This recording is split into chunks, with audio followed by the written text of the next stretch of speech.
buy parts from Parts Daddy, and go fast with RevMatch Track Days. Go fast, eat Welcome to MTV Cribs. This is my crib out here. This is gonna be a first of a series of videos to kind of showcase our instructors at RevMatch. My name is Will. I've been driving for like 18 years, but I've been tracking cars for probably about the last 10 or 12 years or so. I started out in autocrossing in college, and it was always something that was kind of fun, but I wasn't really that into, mostly because in college I was more concerned about drinking and having a good time. That being said, I always wanted to try the track, and in that time, the accessibility to track day driving HPDs was really non-existent. It seemed like something that was only attainable for like the super wealthy or the people that were really deeply ingrained in the motorsports community. That being said, I think in the last 10 years, it's become this amazing collective wealth of knowledge, and the ability to get onto track is so much easier. There are a lot of great organizations out there that help newcomers and even more intermediate advanced level drivers help get out there. RevMatch was started to try and introduce more novice drivers to the track, show them how easy it is to get on there, provide an environment that's not intimidating. That's what makes it a really great organization. We have a lot of instructors who spend the time with their students to help identify what their goals are and how to reach them.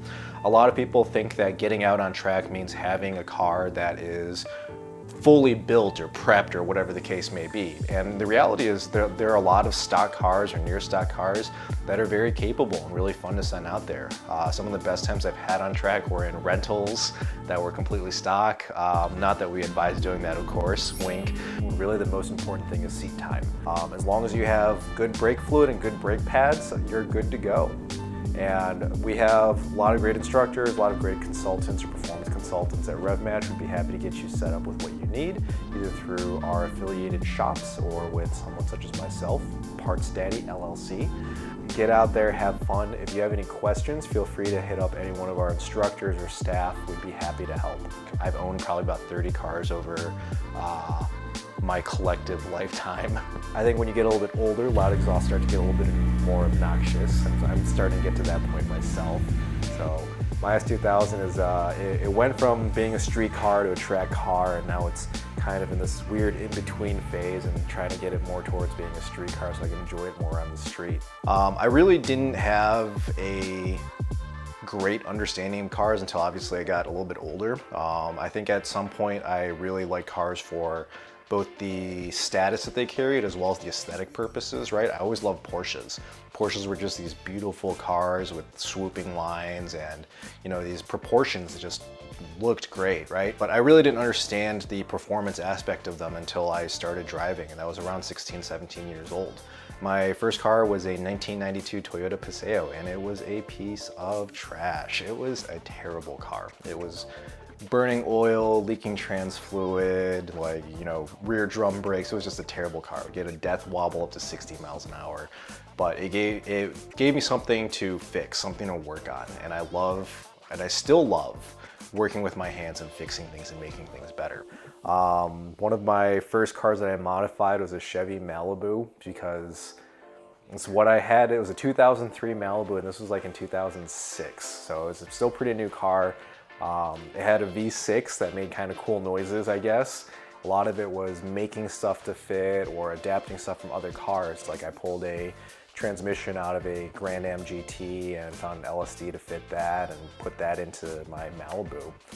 And it was kind of neat for what it is, and at that time I thought it was the bee's knees and just the fastest, most badass car around because I built it, and it was something that should not have driven the way that it did. You know, as you get older, you really start to understand things more and more. You have a deeper appreciation for cars and how they work, and what really makes them, gives them a personality of their own, right? Part of the start of my love for cars, during that time, there's a lot of hype around the Fast and Furious franchise too. So I think a lot of me liking cars is trying to fit in with other guys at that age who are also into sort of that import scene, right? I remember having like, what was it, D-Style magazine and Import Whatever magazine.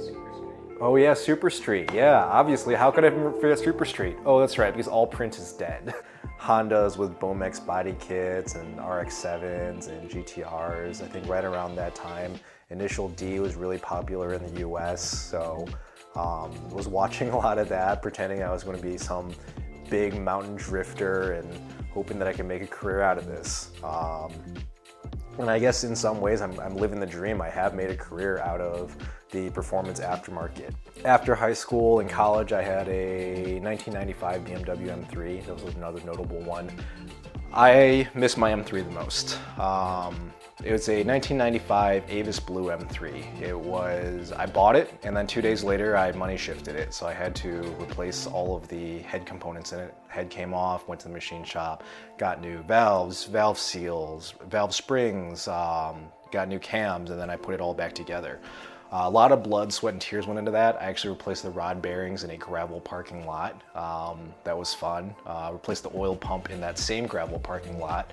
So I learned a lot with that car, and it had a lot of sentimental value to me because of how much work I put into it. This is probably one of the cars that taught me the most about performance modification. And I've never taken apart an engine to that capacity before.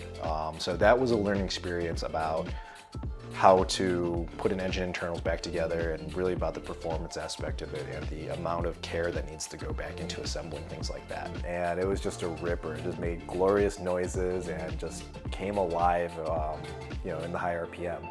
It was a Avis Blue slick top, so pretty rare now, and I kind of regret selling that car because it's really desirable now. It's probably one of the cars I regret getting rid of because I have a lot of sentimental value attached to it. That, and I sold it for way too cheap, and I found out that now it's like a mid $20,000 car. So that hurts too.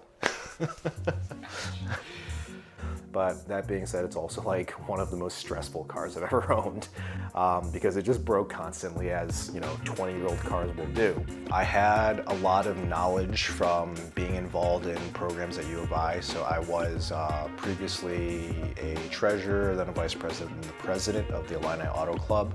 And that's actually how I met Ryan, is through that club. So a lot of great connections and friendships formed over the years there. But then I started getting into autocross, and people started letting me drive their cars at autocross, and I started getting to drive more and more cool cars, whether it was like a Miata or a BMW M3 or a Corvette or something like that, and even like more basic stuff like a Subaru Impreza or a Mazda 3. But it really helped to fuel the competitive spirit for me, and it made me want to get better at driving. Whatever car I owned or whatever car I could borrow, I'd go autocross it just because it was a lot of fun. When I graduated from U of I kind of took a little bit of a break from it, went into the corporate world. Did that for some number of years, and it was all right, but it wasn't really what I wanted to do. Out of college, I kind of took a hiatus for a couple of years. I bought myself a responsible car. It was a 6-speed G35 sedan. It was pretty rare. It was Desert Platinum, which is really just a fancy word for tan, and it bothered me so much that it was tan because it was an old man color. And I said, I'm not going to modify this. It's going to be a nice car. I'm going to take clients out in it and such. That didn't last that long. It probably lasted about 2 weeks before I got lowering springs, and then I got coilovers, and then I got wheels, tires, and eventually it got supercharged. So in the pursuit of making my car better, I made it way worse. I took away all of the luxury aspects of it. But that got me back into performance driving. I started autocrossing that, I was campaigning it, I tracked it a few times, and I realized how much fun it was. So that was a car that was very valuable to my experience. I've had a couple of Mustangs, some Porsches, Boxsters, Caymans. Then I had a Saab 9.5 Aero. It was bolt-ons and E85 basically. Made just shy of like 350 wheel. Basically, that's the limit before you start melting pistons on them. I owe everything to that car. That one I bought from some shady dealership up in Evanston and started rod knocking. As in, it threw a rod through the block and smoke screen behind me while I was driving down the highway. So I had to call an Uber to pick me up on the side of the highway, drive me there. They were so impressed by my tenacity and my understanding of what happened that they basically gave me the job on the spot. And then since then, it's been a wild ride in the performance automotive aftermarket. So again, a learning experience, but that kind of led into my career in motorsports. So that was a car that I still hold very dear to me, that's still held very dear to me because of the opportunities it afforded me. From there, I had a couple of shitty Subarus. I had an '07 STI. I had a Slow Brew. That was a $500 Subaru that we let anybody who wanted to track. It was just a car that we didn't really care about. So it got like hot lapped, 8 sessions in a row, and it was begging to die, and it just wouldn't let go. So that was a really cool car just because it made a lot of friendships and reinforced a lot of friendships. I worked at e-commerce for about 4 years.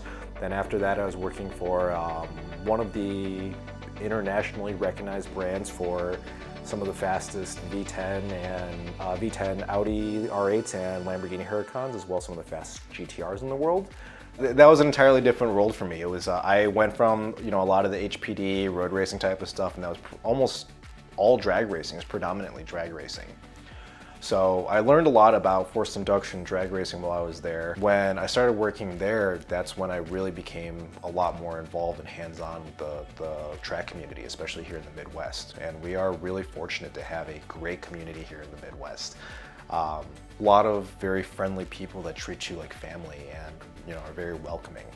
And then now I'm kind of a free agent. I have a lot of time now that I can dedicate towards helping RevMatch be the best organization it can be, and offering the best value to our participants, and also just having the most fun, right? That's kind of a selfish endeavor, having the most fun, because, fun employment. As you can see, I have lots of wheels and tires, and some of them are for me and some of them for others. I drive a Honda S2000. This is one of 3 S2000s that I've had over the years. It seems that it's going to be a forever car at this point. I bought this car because I wanted to keep it nice and pristine, and I'd have a nice little nest egg when I was ready to sell it. And then I started tracking it, and I realized just what a terrific tool this car is, the way that it turns in. There's nothing quite like it. So despite wanting to replace it with something a little bit more modern, with something with a little bit more power, I just can't seem to get rid of it. I think this is a forever car for me. It's basically coilovers, brake pads, and a wing. They're like, oh, like you didn't build it? I'm like, that's all it needs. It really doesn't need an excessive amount of modifications to get out there, have fun. And this thing has been so reliable in turning laps, and it's so predictable and easy to drive now. My favorite cars have been some of the least modified ones. My Fiesta ST was one of my favorite cars because with bolt-ons and E30, it made over 300 foot-pounds of torque, fed through a single front wheel, which made for a fun but completely useless time. There was a wheel spin at 60 plus miles an hour. But it was a really punchy, squirty little car, a hot hatch to get around, right? You lift off the throttle and the rear end will start coming around now, and it kind of rekindled my love for front-wheel drive cars. One of my other favorite cars I've owned is my S2000. It's really rewarding to drive, and it's just been, knock on wood, a very problem-free experience, as Hondas tend to be. It probably helps that I keep it very basic too. As long as you have good brake fluid and good brake pads, you're good to go. It's a lot more fun than autocross because you're not standing in a parking lot chasing cones for half the day to run for 5 minutes at a time, right? The RevMatch events are really well organized, so I really like that about them. It helps the day go really smoothly. It's low stress. You get a ton of seat time, and it's just all around a good vibe. There are tons and tons of great instructors, such as myself. We really help the students feel comfortable on track, and it's very rewarding to help someone, get on track for the first time and turn their first lap and just come back safe and all smiles and improve on either their driving or the car or both. Part of my commitment to RevMatch is trying to instruct for as many of them as possible to help you guys get out on track and see a whole new world out there, right? Some of these tracks I've been to, so because some of them are local, so we'll be doing Gingerman, Black Hawk, Autobahn. I'm very familiar with all of those tracks. I'm actually headed out to Black Hawk this weekend. Fun employment isn't so bad. Yeah, and I guess Ryan's pretty cute, so that's a good reason to run with RevMatch also. That being said, I still haven't gotten a sticker, so that's pretty rude. But that being said, get out there, have fun. If you have any questions, feel free to hit up any one of our instructors or staff. We'd be happy to help. We want to make these events fun and safe and, you know, a great value for them. And at the same time, we want to continue to be able to do this into the future too. Subaru Speed Expo is going to be a 2-day event, October 15th and 16th at Gingerman Raceway. It's going to be the first 2-day event for Subaru Speed Expo ever, also the first event in Michigan. So look forward to that. If you drive a Subaru, try not to blow it up before then. 3-day track tour is a really cool concept that Ryan thought of. It's going to be Gingerman, then Autobahn, then Black Hawk. 21st through the 23rd. It lets you see a variety of different tracks with different technical aspects to it, and all in a very short time. So get your PTO requests in, and if your boss says no, threaten to quit.